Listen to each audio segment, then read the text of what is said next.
vamos a hablar un poco de hígado y vías biliares, ¿ya? En relación al hígado y las vías biliares, esta es la patología que vamos a tocar, ¿ya? Vamos a hablar un poco de la anatomía hepática, ¿ya? En relación a la anatomía hepática, debemos saber que el hígado es dividido en dos, ¿por quién? Por la línea de Cantley, ¿ya? La línea de Cantley va desde la vena cava, el borde izquierdo de la vena cava, hasta el lecho, al lecho vesicular, ¿ya? Y divide el hígado en dos, ¿ya? En dos básicamente. El ligamento falciforme, ¿ya? El ligamento falciforme, ojo, no es el que divide al hígado en dos, pero el ligamento falciforme sí divide el hígado. ¿En qué? Acá tenemos el segmento 2, el segmento 3, ¿ya? Y este es el segmento 4. O sea, el ligamento falciforme divide el 2 del 3, el 4, ¿ya? Eso sí es cierto, ¿ya?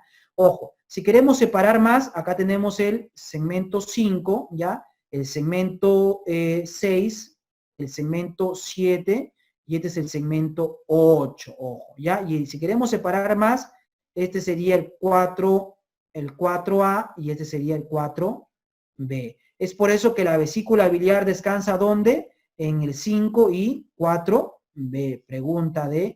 Pregunta de examen, ¿ya? Vesícula biliar descansa en el 5 y en el 4B. Ojo. El hígado tiene sus ligamentos suspensorios, como ligamento triangular izquierdo, triangular derecho, ya, ligamento redondo, el ligamento coronario que no se ve acá, ya, pero sin embargo, la estructura que sostiene al hígado no son sus ligamentos, porque en una cirugía sus ligamentos se van a dividir, ojo, ya. La estructura que sostiene al hígado son sus vasos, ya, o sea, la vena cava, porque está unida indirectamente con la vena cava a través de las venas suprahepáticas, ya. De esa manera el hígado está suspendido, ojo. ¿Ya? Acá tenemos un agujero que es el agujero de Winslow que va a comunicar la transcavidad de los epiplones o la transcavidad retrogástrica, ¿ya? Con la cavidad peritoneal. Ojo, el agujero de Winslow, ¿ya? Bueno. Cuando uno apertura la transcavidad de los epiplones, lo hace para ver, ojo, la cabeza y el cuerpo y la cola del páncreas, ¿ya? Sobre todo el cuerpo y la cola del páncreas, cuando uno apertura la transcavidad de los epiplones. Es pregunta de examen también. Ojo. Bueno, entonces acá tenemos entonces habíamos hablado de la línea de Cantley, ¿verdad? No se olviden que la línea de Cantley es la que divide al hígado en dos, ¿ya? Entonces, acá tenemos la famosa segmentación de Coinau, ¿ya? Coinau dividió el hígado en 8 segmentos, como están, que son básicamente los que ya les mencioné. Acuérdense del segmento 4B y 5, que descansa la vesícula biliar. Acuérdense que el 4 tiene un nombre especial, que es lóbulo cuadrado, ¿ya? Lóbulo cuadrado. Y el segmento 1 no lo vemos en la parte anterior, porque está a nivel posterior, que es conocido como lóbulo caudado o lóbulo de Spiegel, ¿ya? Lóbulo de Spiegel. Es importante, ¿por qué? Porque este lóbulo caudado o lóbulo de Spiegel va a ser el que se va a hipertrofiar. Ojo, se hipertrofia en pacientes cirróticos, ¿ya? Es como el que quiere aguantar y más o menos tener la chamba de hacer toda la chamba del hígado. Ojo, por eso se va a hipertrofiar, ¿ya? ¿Por qué es hipertrofia? Porque recibe irrigación directa y drenaje directo a la circulación sistémica, ¿ya? A diferencia de las otras partes del hígado, que al haber una cirrosis se van a ver afectadas, ¿ya? Ojo. Bueno, también debemos saber un poco en relación a la unidad funcional del hígado, que es el lobulillo hepático, ¿ya? El lobulillo hepático es la unidad funcional del hígado, ¿ya? Lobulillo, ojo, ¿ya? El lobulillo hepático está formado, tiene esta forma de hexágono, como ven acá, ¿ya?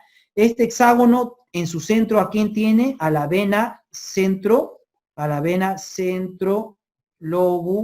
lobulillar, ¿ya? La vena centrolobulillar.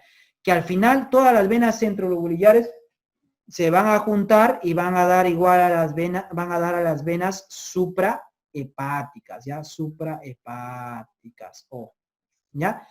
Y esto es en el centro. Y en las esquinas o en los ángulos de este hexágono del lobulillo hepático tenemos a la triada portal, ¿ya? La triada portal formada ¿por qué? Formada por una rama del conducto hepático, ya, una rama, me acuerdo que ponerle una rama biliar, ya, del conducto hepático, o sea, del hepático común, ya, o sea, donde va a estar la bilis, ya, una rama de la arteria hepática, ya, una rama de la arteria hepática y una rama de la vena porta. Esto da origen a la triada portal, ya, acuérdense, motivo de pregunta, ya. Entonces, deben saber que al hígado llega sangre por la vena porta, el 70% por la vena porta y el otro 30% viene por ¿quién? Por la arteria hepática, ¿ya? Por la arteria hepática, ¿ya? Y toda la sangre sale, ¿por qué? Por las venas suprahepáticas, que son tres, la derecha, la media y la izquierda, la media y la derecha, ¿verdad? Y esta vena suprahepática, ¿dónde va a desembocar? En la vena cava, ¿ya? En la vena cava, ojo. Y obviamente al corazón, ¿ya?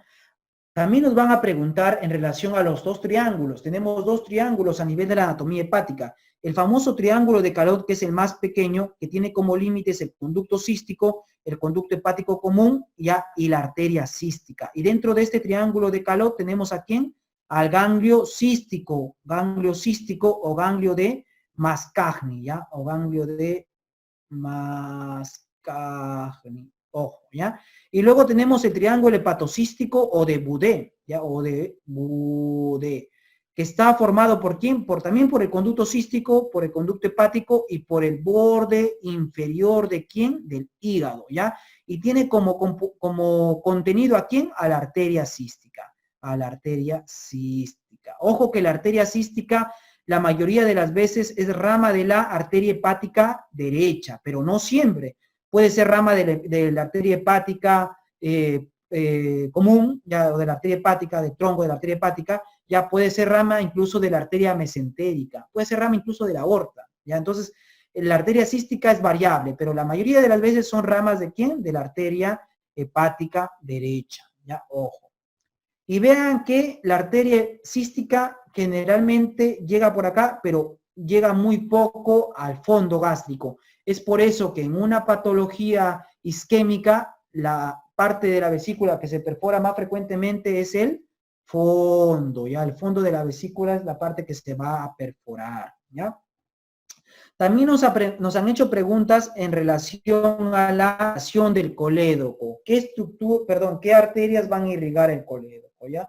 La irrigación del colédoco va a depender básicamente de dos arterias, ¿ya? De la arteria gastroduodenal, como ustedes ven acá, ¿verdad? Y además va a depender de ¿quién? De la arteria hepática derecha, ¿ya? De la rama derecha de la rama derecha de la arteria hepática. Ojo, ¿ya? Bueno, y acá vamos a ver que tenemos dos arterias coledocianas, a las 3 y a las 9 en esos radios. Ojo, ¿ya? A las 3 y a las 9.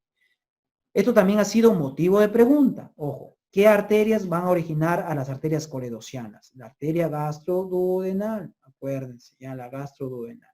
Y la rama de la arteria hepática derecha, como le decía. Bueno, vamos a ver un poco de fisiología acá del mecanismo de la contracción vesicular, ¿ya? Recuerden que la vesícula biliar en reposo almacena 30-50 mililitros, ¿ya? Y justamente antes del ayuno podría almacenar hasta 150 mililitros, ¿verdad? Correcto, pero la vesícula biliar solo almacena la bilis, no la forma, pero sí la concentra, eso sí, la va a concentrar de 5 a 10 veces, ¿ya? Entonces, ¿qué pasa? Viene la bilis del hígado y viene por acá por los conductos hepáticos, ¿verdad? La bilis quiere salir, ¿verdad? Pero sin embargo se encuentra con un esfínter de Oddi cerrado, ¿ya?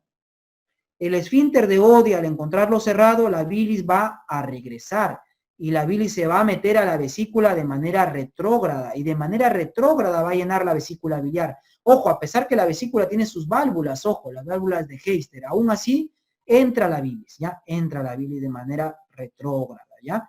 Y cuando tú comes tu comida grasosa, te metes tu salchipapa, tu pollito a la brasa, ¿qué va a pasar? El enterocito, ¿ya? El enterocito, ¿ya? A nivel del duodeno, por cierto, va a sintetizar una hormona, que es la colecistoquinina, la CCK. Y la CCK, ¿qué va a hacer? Le va a decir a la vesícula, ¿sabes qué, brother? Contráete, y le va a decir al esfínter de Oddi que se abra. Y de esa manera la bilis va a salir y va a emulsificar ¿a quién? A las grasas, ¿ya? A las grasas. Oh. Bueno, sigamos. Bueno, en la patología biliar debemos saber cómo se forman los cálculos biliares, ¿ya? Los cálculos biliares se van a formar por nucleación, ¿ya? Nucleación. Se forman primero pequeñitos, se van formando más, y eso se llama nucleación, ¿ya? Esta nucleación va a depender mucho del equilibrio de las estructuras, de los componentes de la bilis, ¿ya? Debe haber un equilibrio perfecto entre los moles de colesterol, los moles de lecitina, los moles de sales biliares y además los pigmentos. Cuando uno predomina sobre el otro, se van a formar los cálculos, ¿ya? ¿Qué tipos de cálculos tenemos? Tenemos los cálculos de colesterol puro, ¿ya? Y tenemos los cálculos mixtos a predominio de colesterol, que, ojo, son los más frecuentes, ¿ya? Los más frecuentes, ¿ya? Luego tenemos los cálculos pigmentarios. Los cálculos pigmentarios pueden ser de dos tipos, negros o marrones. Los negros tienen que ver con ¿qué? Con hemólisis, ¿ya? Con hemólisis. Y cuando vamos de hemólisis, de frente tenemos que pensar en la primera causa de hemólisis, que es la esferocitosis hereditaria, ¿ya? La esferocitosis hereditaria, ojo. Y eso también va a dar cálculos en pacientes jóvenes, ojo, en mujeres jóvenes, estamos hablando de señoritas, 10, 15, 20 años. ¿Ya? Además tenemos los cálculos marrones. Los cálculos marrones se van a formar incluso en la vía biliar, ¿ya? En la vía biliar, o sea, son cálculos primarios del colédoco, ojo, ¿ya? Y estos cálculos tienen como característica que se van a formar sobre todo en aquellos pacientes que tienen episodios repetidos de colangitis, ¿ya? Colangitis a repetición, ojo. Los cálculos negros a nivel de la vesícula, me olvidé eso, ¿ya? Bueno, ¿qué más debemos saber? ¿Qué pacientes son los que van a tener cálculos a nivel de la vesícula? ¿O qué pacientes van a hacer colelitiasis, ya? Deben saber que para hacer colelitiasis tenemos las 4F, ¿no? Female, ¿verdad? Mujer, ¿ya? Forti, ya a los 40 años, fértil, ¿ya? Y además fat, o sea, que esté un poco gordita. Esas son las 4F, ¿ya? Y además, si es que el paciente ha perdido peso, pérdida de peso, ya pérdida de peso rápida, ya también es igual a cálculos. Por ejemplo, ¿qué tipo de pacientes pierden peso de manera rápida? Los pacientes sometidos a cirugía bariátrica. Estos pacientes también van a hacer cálculos. Es por eso que a veces en la cirugía bariátrica, por ahí algunos habían recomendado que hay que hacer, junto con la cirugía bariátrica, el retiro de la vesícula biliar, ¿ya? Eso también es importante saberlo, tener presente este concepto. Ojo, dentro de la fisiopatología de los pacientes con colecistitis, ¿ya? Dentro de la fisiopatología, tenemos la colecistitis litiásica y la litiásica. La litiásica se va a presentar, ¿por qué? Porque hay una obstrucción, ¿ya? Una obstrucción de la salida de la bilis, ¿ya? De la salida de la bilis, ¿a nivel de dónde? Del bacinete, ¿ya? Esto generalmente a un cálculo, pero ojo, también se podría deber a un pólipo. Un pólipo a este nivel también podría ocasionar la misma obstrucción, ¿ya? Y la alitiásica se va a presentar, ¿por qué? Debido a que a una isquemia de la mucosa. Esta isquemia de la mucosa se va a dar sobre todo en aquellos pacientes que están en UCI, chocados, con soporte inotrópico, ya gran quemados, no sé, politraumatizados, ¿correcto? Incluso hasta diabéticos que tienen problemas de hipovolemia, ¿ya? En este tipo de pacientes se va a presentar isquemia mucosa. La isquemia mucosa se va a presentar porque, acuerden, cuando el paciente está chocado o tiene un problema de hipovolemia, ¿qué pasa con la circulación esplácnica, que es la circulación visceral? Se va a contraer, ¿ya? Y va a llegar menos sangre a las vísceras del abdomen, ojo, ¿ya? Y al llegar menos sangre a las vísceras del abdomen, ¿qué va a pasar? La mucosa de la vesícula puede sufrir isquemia, y mayor aún a pacientes diabéticos que tienen microangiopatías, ¿ya? Entonces, en los diabéticos son también más predispuestos a hacer colecistitis alitiásica, ¿ya? Y también colecistitis enfisomatosa, por cierto, ¿ya? Ojo. Bueno, entonces, cuando hay una obstrucción de la salida de la bilis a nivel del bacinete, como vemos acá, se pueden presentar, obviamente, un cólico biliar. El cólico biliar se caracteriza porque no demora mucho, ¿ya? Generalmente demora menos de 6 horas, ¿ya? Menos de 6 horas, ojo, y generalmente no amerita mayor tratamiento que analgésicos. Sin embargo, cuando demora más de 6 horas, ya hay fiebre, leucocitosis, taquicardia, signos de sepsis, ya hablamos de colecistitis y ya el dolor no va a pasar. El paciente tiene que ser sometido tal vez a un analgésico endovenoso y así, ¿verdad? Ojo, y así. Ya, dentro de la bacteriología de estos pacientes, recuerden que los gérmenes más frecuentemente involucrados son las enterobacterias, a la cabeza E. coli siempre, pero también puede estar Klebsiella, Enterobacter y Proteus, ¿ya? Y también se encuentran acá los gram positivos, como el estreptococo, enterococo, pero obviamente con menor frecuencia, ¿ya? Ya acuérdense que en la colecistitis enfisematosa, ¿ya? En la colecistitis enfisematosa, ¿a quién vamos a tener? A Clostridium perfringens, ¿ya? Eso también es motivo de pregunta.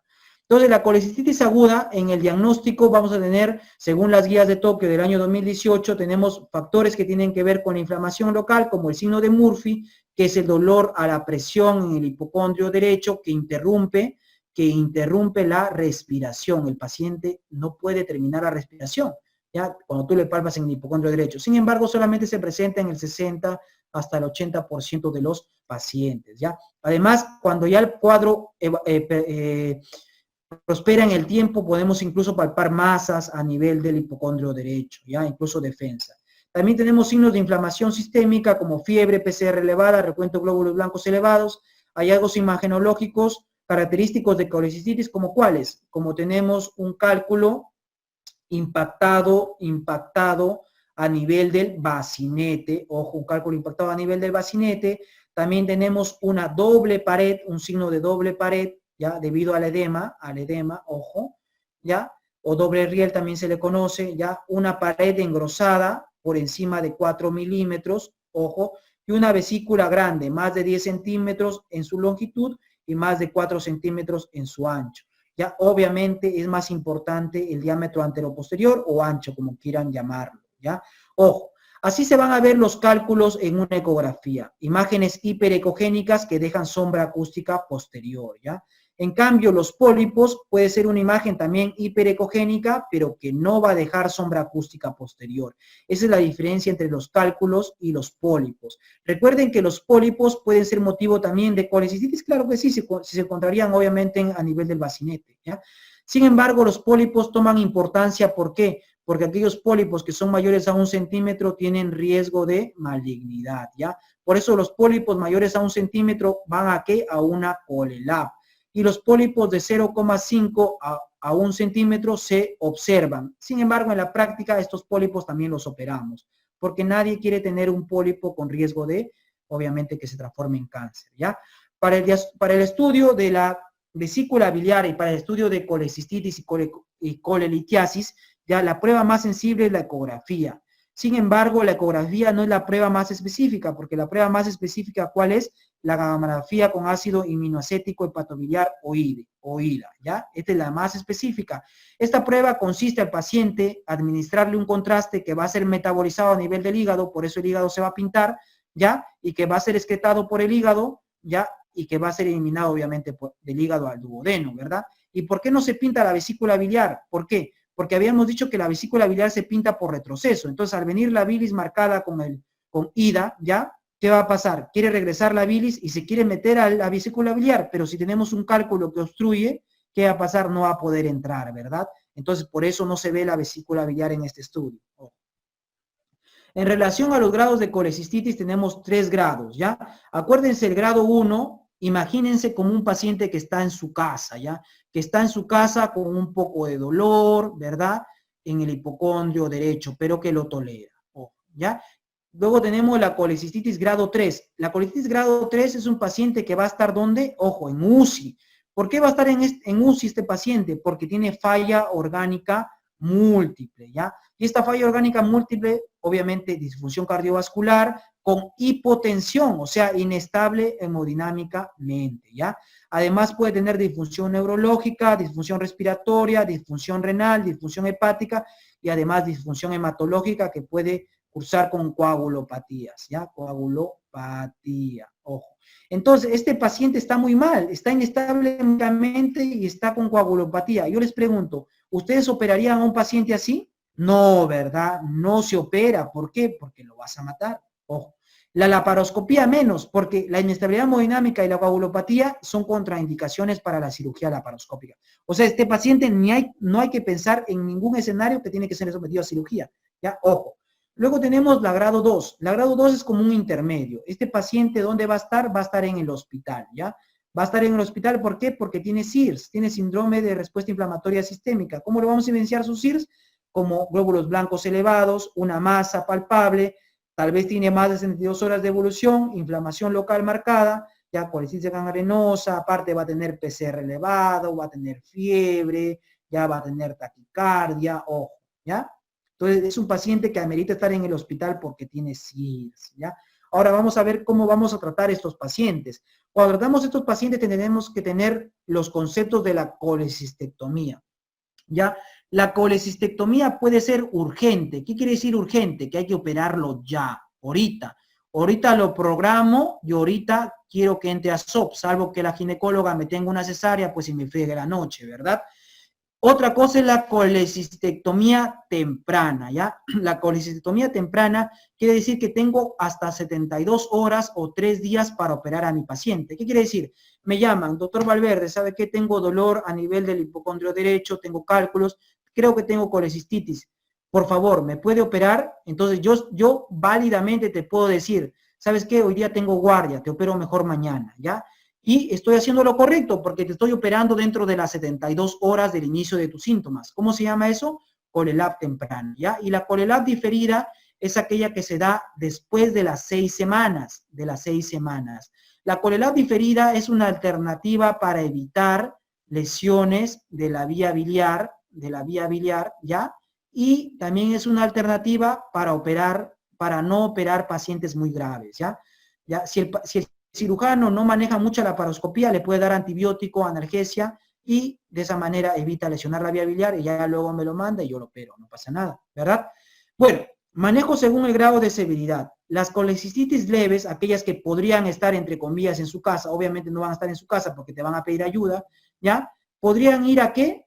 A a una colelab temprana, ¿ya? A una colelab temprana. Me llaman, lo opero, ojo, ¿ya? En cambio, la colecistitis moderadas o grado 2, también, ojo, también pueden ir a una colelab temprana, Sin embargo, acuérdense que la colecistitis, así sea leve o moderada, pero si es alitiásica, o si es un paciente diabético, o si es un paciente inmunosuprimido, ¿ya? O es un paciente que reciba quimioterapia, qué sé yo, ¿ya? O con corticoides o con VIH, estos pacientes tienen que ir de frente a una colelab urgente, así sea leve o moderada, de frente a colelab urgente, porque un diabético no te puede esperar. A un diabético yo no le voy a decir, ¿sabes qué, amigo? Búscame pasado. No, en ellos de frente colelab urgente. En la litiásica también, porque su pronóstico es peor, porque la litiásica se va a perforar de manera más rápida y se perfora, ojo, a nivel del fondo de la vesícula, al fondo de la vesícula biliar, ¿ya? Ojo, ¿correcto? Luego tenemos la colecistitis severa o grado 3. Este paciente, ¿dónde se encontraba? Moderada o grado 2 se encontraba en el hospital, ¿verdad? Severa o grado 3 se encontraba en UCI porque tenía falla orgánica, ¿verdad? Y estaba inestable hemodinámicamente y tenía coagulopatía, ¿verdad? Entonces, como está inestable hemodinámicamente, tiene coagulopatía, o sea, la paroscopía jamás, pues, porque son contraindicaciones. Entonces, estos pacientes hay que estabilizarlos. ¿Y cómo le estabilizamos? Drenándole la vesícula biliar. Hay que drenarle la vesícula biliar, ¿ya? ¿Cómo se drena la vesícula biliar? Mediante este gráfico que vemos acá, mediante una colecistostomía percutánea, ¿ya? Y de esta manera vamos a sacar la pus que hay que justamente va a estar a nivel de la vesícula biliar, y obviamente vamos a evitar que se reviente, pues que haga una peritonitis biliar, ¿ya? Ese es el tratamiento. Esto acá lo vamos a ver con mayor exactitud, ¿ya? Y para que se les quede grabado en las siguientes fases con preguntas, ¿ya? Bueno, continuando, ahora vamos a hablar de las complicaciones de la colelitiasis, ¿ya? Dentro de las complicaciones tenemos el famoso síndrome de Mirici, ¿ya? Debemos saber que el síndrome de Mirici se va a presentar en aquellos pacientes que tienen cálculos grandes, generalmente aquellos que tienen cálculos mayores a 3 centímetros, ¿ya? Estos cálculos grandes, mayores a 3 centímetros, van a ejercer un efecto de gravedad simplemente, ¿ya? Comprimiendo de manera extrínseca la vía biliar, por ejemplo en el tipo 1, pero a veces esta compresión es tanta que se forma una fístula entre la vesícula y el colédoco. Ojo, cuando esta fístula es de 33%, hablamos de mirisis tipo 2, cuando esta fístula es de 66%, hablamos de mirisis tipo 3, y cuando la fístula ya prácticamente es total, quiere decir que la vesícula y el colédoco son uno solo, ya hablamos de tipo 4. Y bueno, ahora le han agregado el tipo 5, ya el tipo 5 le han agregado en razón a la fístula colecisto-entérica, ¿ya? Y debemos recordar que la fístula colecisto-entérica más frecuente es la fístula colecisto-duodenal, ¿ya? Entonces, cuando tenemos un mirice tipo 5 con fístula colecisto-duodenal, el cálculo va a pasar de la vesícula hacia el duodeno, y esto va a puede desencadenar dos problemas. Uno, al pasar el cálculo, acá en esta imagen, ojo, al pasar el cálculo de la vesícula al duodeno, el cálculo se puede quedar impactado a nivel del duodeno, y eso origina un síndrome, una obstrucción intestinal llamada síndrome de Bove-Bouveret, ¿ya? Algo así como un duodeno biliar sería, ¿verdad? Como un duodeno biliar o síndrome de Bouveret. En cambio, esto de acá no es lo más frecuente es que el cálculo progrese, ¿verdad? Progrese, y se quede atracado a nivel del ilion terminal, a nivel de la válvula iliocecal, originando el famoso ilio biliar, ¿ya? Y el ilio biliar tiene una triada, formada por ¿qué? Aerobilia. La aerobilia es lo más específico del ilio biliar, acuérdense, ya es pregunta de examen, ¿ya?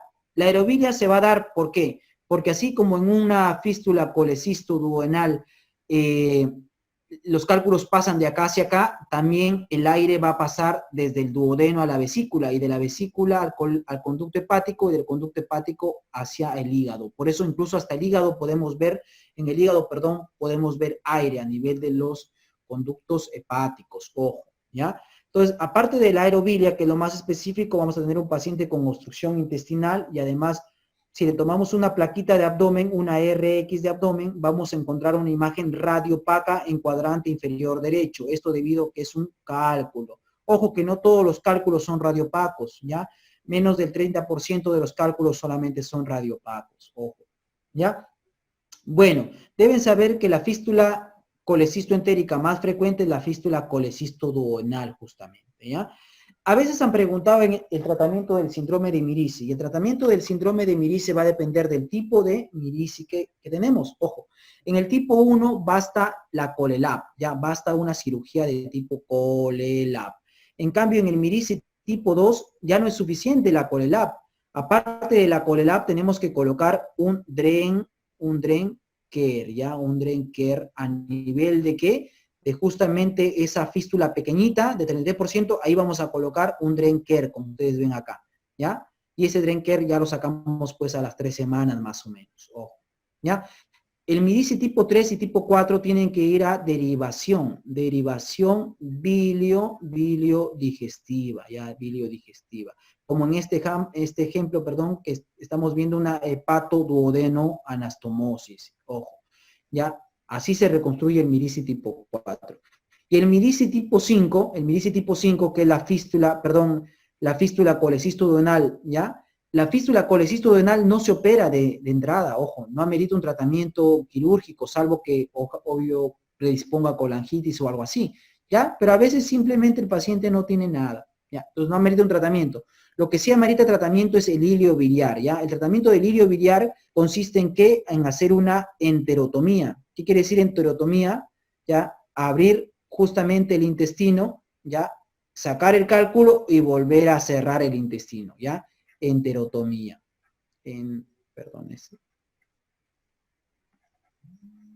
Enterotomía, ojo, ¿ya? Es el tratamiento, ¿ya? ¿Qué otras complicaciones tiene un paciente que tiene que tiene colelitiasis? Puede tener complicaciones en relación a la colecistitis como perforación, como absceso pericolecístico, como empiema, como gangrena. Empiema es pus, ¿verdad? Pus. Gangrena es necrosis, ¿verdad?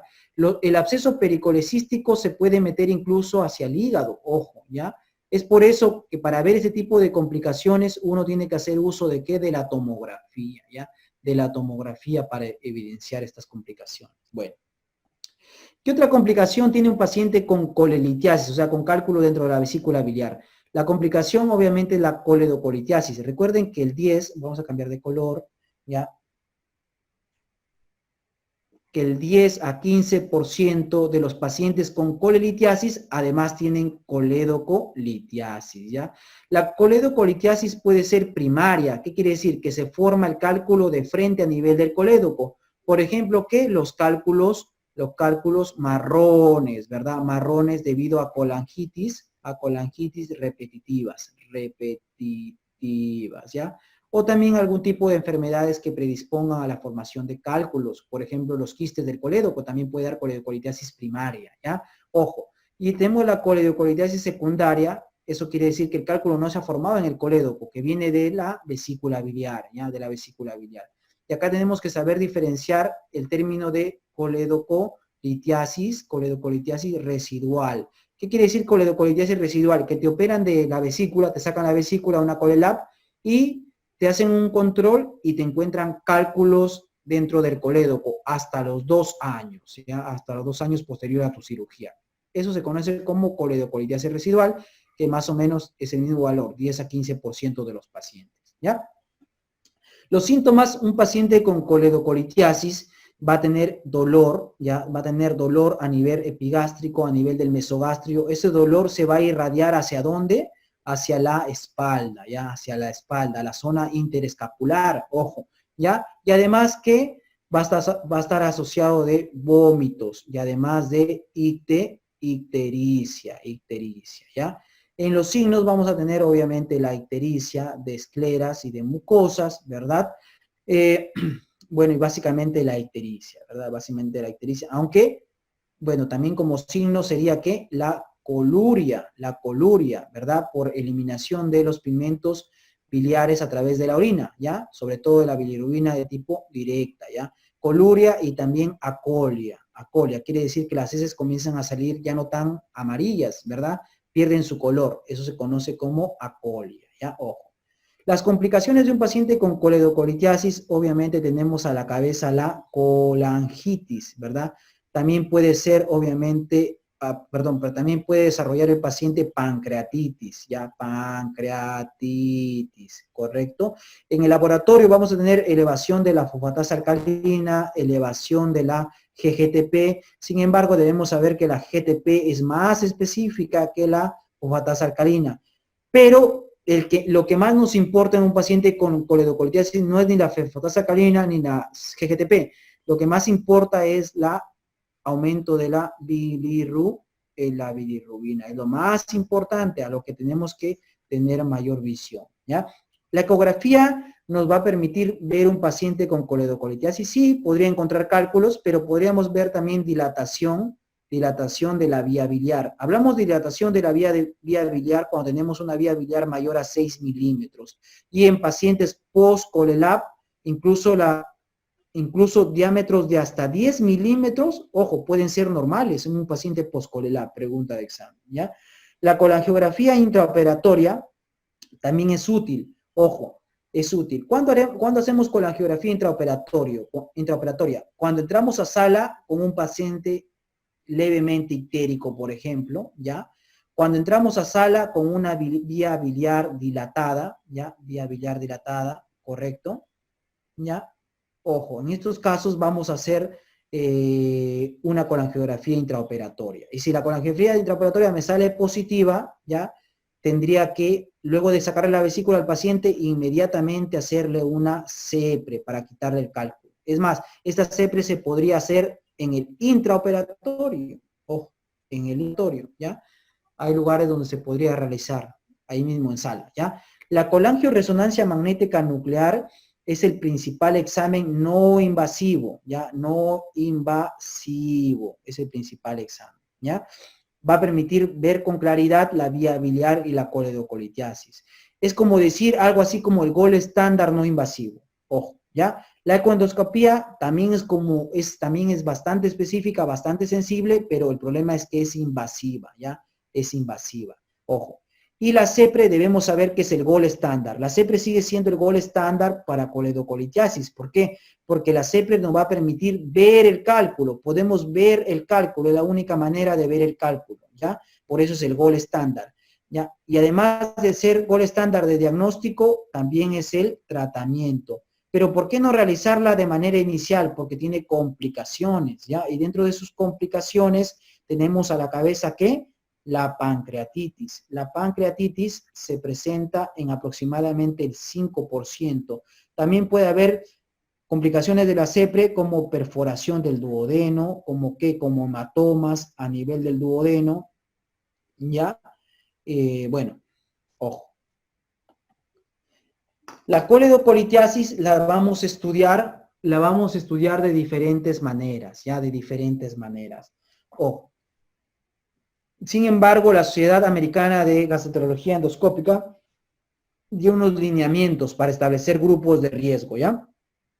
Tenemos pacientes con riesgo bajo, menos del 10% de riesgo, pacientes con riesgo intermedio, ¿ya? De 10 a 50% de riesgo, y pacientes con riesgo alto, mayor al 50% de riesgo. Estos grupos se van a estratificar de acuerdo a los predictores. Tenemos predictores muy fuertes de coledocolitiasis, como que identificar el cálculo en una ecografía, ¿ya? O un cuadro clínico indicativo de colangitis o una bilirrubina mayor a 4, también son criterios muy fuertes. Los criterios fuertes son una vía biliar dilatada o una bilirrubina entre 1.8 y 4, ¿ya? Y los predictores moderados tenemos las alteraciones de la función hepática, la edad mayor a 55 años y el cuadro clínico de pancreatitis biliar, ¿ya? Entonces vamos a juntar estos factores y vamos a establecer grupos de riesgo. Ya acá está cómo se juntan para establecer grupos de riesgo. Sin embargo, para la práctica y para las preguntas, debemos saber que el grupo de riesgo alto, o sea, aquel que tiene 50% de probabilidad de tener coledocolitiasis, va a ser sobre todo aquel paciente, ¿ya?, que tiene una prueba de imagen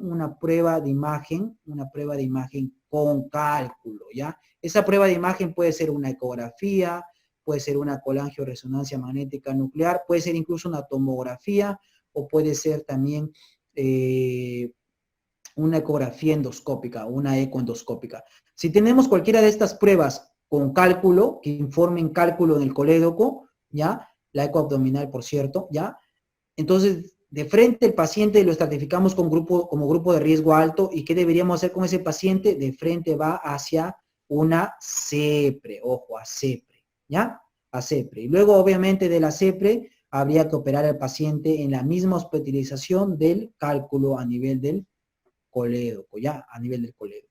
Luego tenemos pacientes con grupo bajo. Pacientes con grupo bajo son que no tienen nada, pues, ¿no? Que no tienen nada que nos haga sospechar que tiene coledocolitiasis. Ese paciente simplemente va a su colelab. El problema son con el grupo intermedio. Y dentro del grupo intermedio, básicamente en las preguntas nos van a poner un paciente con dilatación del colédoco, ¿ya? Dilatación del colédoco, pero sin cálculos, así nos van a poner. Y además de la dilatación del colédoco, nos pueden poner que tiene fosfatasa caída elevada, pero no mucho, GGTP elevada, pero tampoco mucho, y bilirrubina elevada, pero tampoco mucho, no mayor de 4, ¿ya? Y así nos van a poner en la pregunta y nos van a decir qué hacer, ¿ya? Obviamente, lo que vamos a elegir va a depender en qué momento estamos, en qué momento se encuentra el paciente. Si el paciente se encuentra en sala de operaciones, ya lo estamos operando, ¿verdad? El paciente entró a sala y de repente, pues, como el interno se quedó dormido, no sé, qué sé yo, no quiero maletear a los muchachos, pero vamos a ponerlo como ejemplo, ¿ya? No se dieron cuenta de que la ecografía decía dilatación del colédoco, o no se dieron cuenta de que tenía bilirrubinas en 3, no se dieron cuenta que el paciente tenía fosfatasa alcalina elevada o GTP elevada. Entonces, como el interno llegó corriendo a sala de operaciones y le dijo, doctor, ¿sabe qué? El paciente tiene el colédoco dilatado. O el mismo cirujano en la cirugía se dio cuenta que el colédoco estaba dilatado, entonces eso le hace sospechar que el paciente puede tener coledocolitiasis. Entonces, de inmediato el cirujano, ¿qué va a hacer? Una colangiografía intraoperatoria. Si la colangiografía intraoperatoria sale negativa, culmina su colelab. Pero si la colangiografía intraoperatoria o los centros que tienen ultrasonido endoscópico, ultrasonido laparoscópico, si en estas pruebas sale positivo, ¿qué pasaría? Tengo dos opciones, ¿ya? O termino mi colelab y inmediatamente después de la colelab hago mi CEPRE, ojo, o incluso dentro de sala, ojo, también puedo hacer la CEPRE, ¿ya? Otra opción es, que por cierto debe ser tal vez la más frecuente, ¿ya? dentro de sala, hago mi exploración de la vía biliar laparoscópica. Exploro la vía biliar y si hay cálculos, obviamente los retiro. Y luego de explorar la vía biliar, ojo que la vía biliar se explora con una coledocotomía, ¿ya? Luego de explorar la vía biliar, ¿qué voy a hacer? Voy a colocar un Drenker, ya un Drenker a nivel, así como ven acá. Y ese Drenker lo voy a retirar a las 3 semanas, luego que descarto que el paciente se haya quedado con un calculito en la vía biliar. Todo eso es motivo de pregunta. Esto acá lo vamos a evidenciar o lo vamos a fijar mejor con las preguntas, ¿ya? Pero toda pregunta de coledocolitiasis se resuelve con este resumen que les he hecho. Toda, absolutamente toda, ¿ya? Entonces, ante la duda diagnóstica, en el preoperatorio, ya cuando tengo riesgo intermedio de coledocolitiasis en el preoperatorio, ¿qué debo hacer? Colangioresonancia o econdoscopía, ¿ya? Entonces, la prueba ante la duda diagnóstica siempre va a ser la colangioresonancia, ¿ya? La colangioresonancia es la prueba ante la duda diagnóstica, ¿ya? Así como la prueba ante la duda diagnóstica de apendicitis aguda, ¿cuál era? Tomografía, ¿verdad? La prueba ante la duda diagnóstica de coledocolitiasis, ¿cuál es? Colangioresonancia, ¿ya? Colangitis. Debemos saber que la colangitis es una complicación generalmente de la coledocolitiasis, ¿ya? Ojo. Bueno, entonces la definición de la colangitis es pus en la vía biliar, ¿ya? Pus en la vía biliar. Ojo, y esta pus está ahí, pero a reventar la vía biliar de pus. ¿Por qué esta atención? Porque generalmente hay una coledocolitiasis que obstruye la salida de la pus, ¿ya? Y cuando no hay coledocolitiasis, incluso podría haber un cáncer o una estenosis postquirúrgica, ¿ya? Y todo eso puede condicionar colangitis. Obviamente la cabeza de la coledocolitiasis, ¿ya? La coledocolitiasis va a presentar, como hay pus en la vía biliar, las bacterias que van a estar en esta pus es la E. coli, luego tenemos el Proteus, ¿ya? Y también la Klebsiella, ¿verdad? Ojo, la vía de ingreso es una vía ascendente. ¿Qué quiere decir? Que los gérmenes van a entrar ¿por dónde? Por el esfínter de Oddi. Por ahí van a entrar los gérmenes hacia arriba, ¿ya? Recuerden que un paciente con colangitis tiene la triada de Charcot, la famosa triada de Charcot que se caracteriza por fiebre, más ictericia, ¿verdad? Más dolor, ¿ya? Más dolor. Ojo que la triada de Charcot no, es igual a colangitis leve y a máximo moderada, ¿ya? En cambio, la pentada de Reynolds, que es lo mismo, pero sumado con hipotensión y trastorno del sensorio, ojo, trastorno del sensorio, ¿ya? Eso es la pentada de Reynolds. Eso se presenta en colangitis severa, ¿ya? Eso es muy importante porque eso les va a ayudar en la resolución de preguntas. Ojo. ¿Ya? La colangitis también la vamos a diagnosticar. ¿Ya? Dentro de sus diagnósticos, según las guías de Tokio, tenemos los parámetros que tienen que ver con inflamación sistémica, como fiebre, escalofríos, datos de laboratorio, como PCR elevada, como leucocitosis, ¿verdad? Y también tenemos la misma colestasis que la vamos a evidenciar con ictericia, ¿verdad?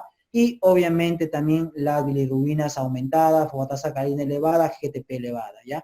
Y estudios de imagen donde vamos a encontrar que dilatación biliar o evidencia de estenosis, piedra o estén a nivel de la vía biliar, ¿ya? Sumamos esto, restamos y nos va a salir más o menos el diagnóstico de colangitis, ¿verdad? Diagnóstico de colangitis. Esto de acá no nos preguntan en realidad, porque ya más o menos a estas alturas de nuestra vida, y ustedes también, ya van a saber cómo diagnostican colangitis. Lo que nos van a preguntar es el manejo, ¿ya? ¿Y cómo es el manejo? Va a depender del grado de severidad. Vamos a empezar con el grado 1. Así como en colecistitis habíamos hecho una analogía, vamos a hacer igual, ¿ya? En el grado 1 es un paciente que está en su casa, ¿ya? Que está en su casa. Y digo que está en su casa también porque puede ser manejado ambulatoriamente, ojo, ¿ya? Ambulatoriamente, ¿ya? Es un paciente que tiene posiblemente fiebre, posiblemente un poco de ictericia y posiblemente un poco de dolor, ¿ya? Pero está lo suficientemente estable para que reciba un tratamiento ambulatorio, ¿ya? La colangitis grado 3 es la contraparte. Este paciente, ¿dónde va a estar? Va a estar en UCI. ¿Por qué está en UCI? Porque está chocado, ¿ya? ¿Y por qué está chocado? Porque tiene falla orgánica múltiple, como disfunción cardiovascular, como hipotensión, como disfunción neurológica, respiratoria, renal, hepática, o hematológica. Está hasta, bueno, está muy mal, ¿ya? Puede tener incluso coagulopatía, ¿ya? Bueno, y luego tenemos el grado 2 o moderada. Este paciente, si bien es cierto, no puede estar en su casa, pero tampoco está en UCI. ¿Dónde se va a encontrar este paciente? Hospitalizado, ¿ya? Y hospitalizado, ¿por qué? Porque tiene síntomas de SIRS, de síndrome de respuesta inflamatoria sistémica, que lo vamos a ver con glóbulos blancos elevados, con fiebre alta, la edad también mayor de 75 años, bilirrubinas aumentadas, ¿ya? Hipoalbuminemia, PCR aumentada, ya fiebre, taquicardia y todo eso que nos hace pensar que el paciente amerita un manejo hospitalario, ¿ya? Entonces, de acuerdo a los grupos de severidad, se va a dar el manejo.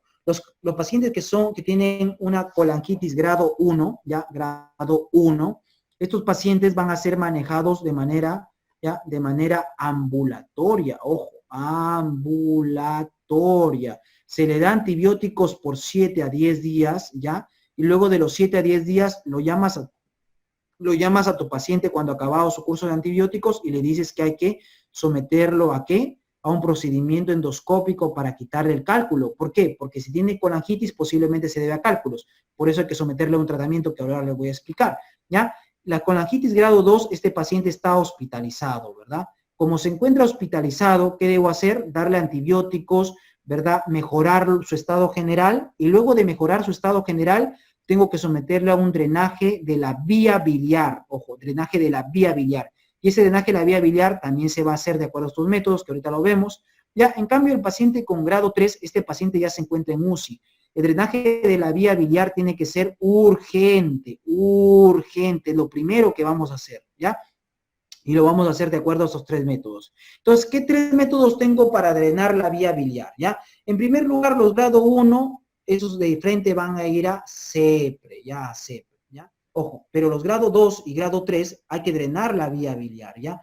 La vía biliar lo podemos drenar vía endoscópica, vía percutánea o vía cirugía. ¿Qué es mejor? La vía endoscópica es mejor que la vía percutánea y esto es mejor que la cirugía. ¿Por qué? Porque acuérdense que en un paciente gravemente enfermo, mientras menos le hagas es mejor. Y la endoscopía es menos agresiva que una cirugía, ojo.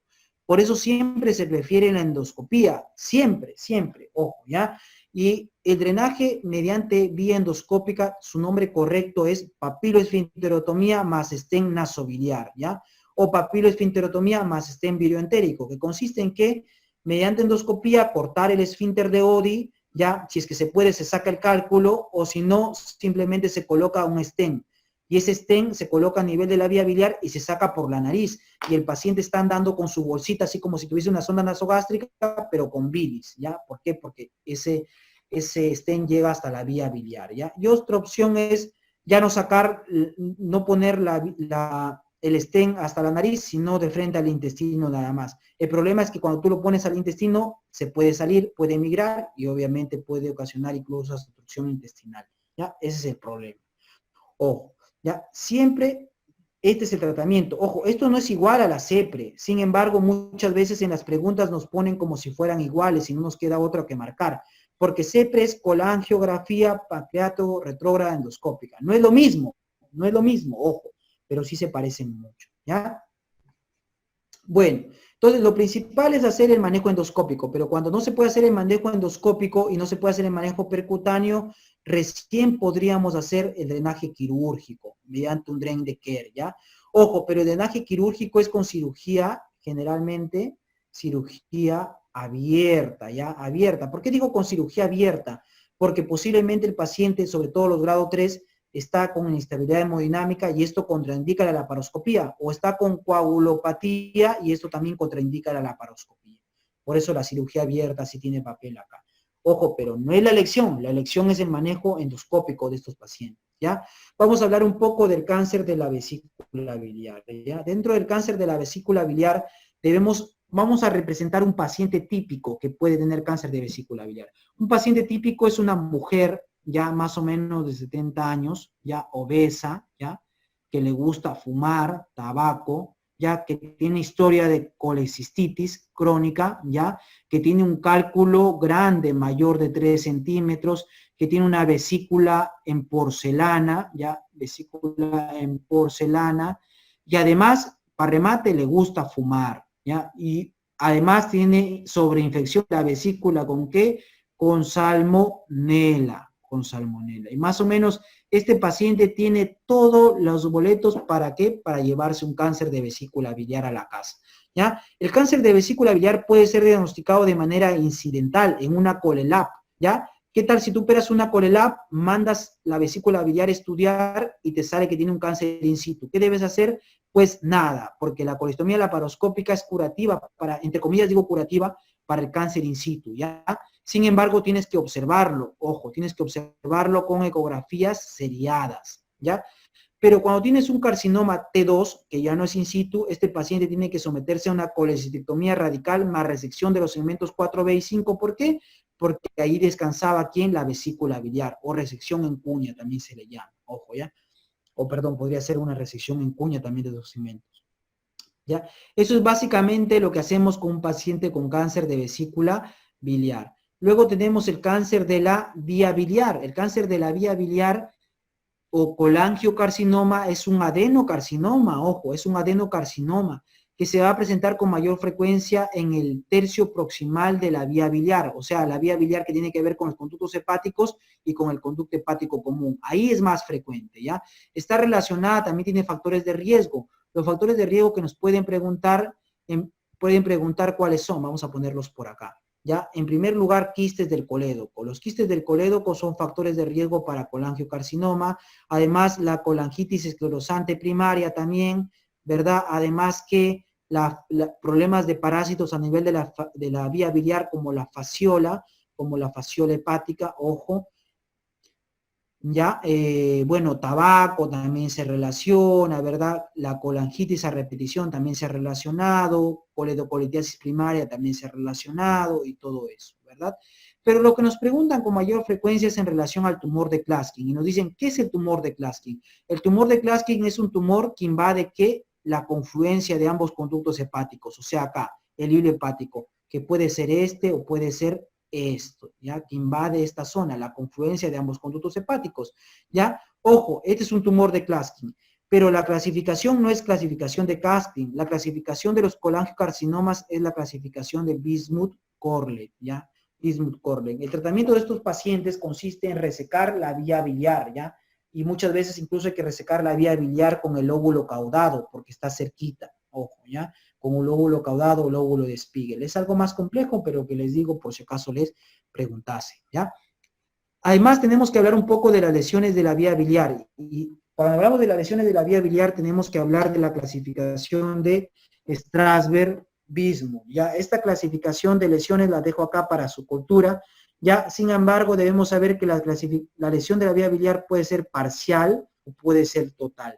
Cuando la lesión es parcial, involucra menos del 50% de la circunferencia de la vía biliar, se puede hacer una reparación primaria. Ojo, cruzando los dedos de que luego de tu reparación primaria, o sea, suturarlo, no se estenose, porque es muy probable que se estenose, ¿ya? Sin embargo, cuando la disrupción de la vía biliar es total, se tiene que hacer generalmente una derivación biliodigestiva. Esto no es dogma, o sea, no es que siempre va a ser así, pero para el examen, que es lo que nos importa, así lo debemos ver, ¿ya? Y la derivación biliodigestiva va a ser de dos tipos, olvidémonos de esto por ahora, ¿ya? La derivación biliodigestiva va a ser de dos tipos, la derivación al duodeno o la derivación al yeyuno, ¿ya? ¿Qué es lo que debemos elegir, ya? En primer lugar, miren la derivación al yeyuno, una hepatoyeyunostomía, ¿ya? La hepatoyeyunostomía o la colédoco-yeyunostomía, dependiendo qué une, si el colédoco o el conducto hepático, ¿ya? Bueno, este tipo de cirugías que son estas de acá, si ustedes se dan cuenta, tiene varias anastomosis, ¿ven? Una anastomosis, perdónenme, una anastomosis, otra anastomosis, acá está cerrado. Entonces, es una cirugía compleja. Y como es una cirugía compleja, tiene riesgo de complicaciones. Como tiene riesgo de complicaciones, yo las voy a hacer en jóvenes, pero no en ancianos, porque un anciano si se complica se puede morir, ¿ya? En cambio, esta cirugía en la cual uno anastomosa la vía biliar al duodeno, si se dan cuenta, es una cirugía más simple, simplemente une la vía biliar al duodeno. Como es simple, tiene pocas complicaciones posoperatorias. Entonces, ¿en qué tipo de pacientes la voy a hacer? En pacientes ancianos, ¿ya? Sin embargo, este tipo de cirugía tiene un efecto que se llama el efecto de sumidero, que quiere decir que la comida viene por acá y se sube, ¿ya? Y se sube, y con la comida se suben, ¿qué? Los gérmenes, sobre todo. Y al subirse los gérmenes, ese tipo de cirugía va a condicionar colangitis a repetición, ¿ya? Y al tener paciente con colangitis a repetición, obviamente se puede morir por eso. Pero ojo, se prefieren ancianos a pesar de ello, ¿ya? Debido a que prefiero que el anciano, pues obviamente supere el acto quirúrgico, el acto quirúrgico, ¿ya? A que someterlo a una cirugía más grande y se nos muere en la operación, ¿ya? Entonces, obviamente la colangitis es un riesgo, pero ya pues cuando eres ancianito ya de algo tienes que partir, ¿verdad? Entonces, en un paciente joven ya no, pues en un paciente no le puedes hacer este tipo de cirugías, ¿por qué? Porque condenarías al joven a que tenga colangitis a repetición y el joven se va a acordar de ti y tu mamá por siempre, ¿ya? Ojo.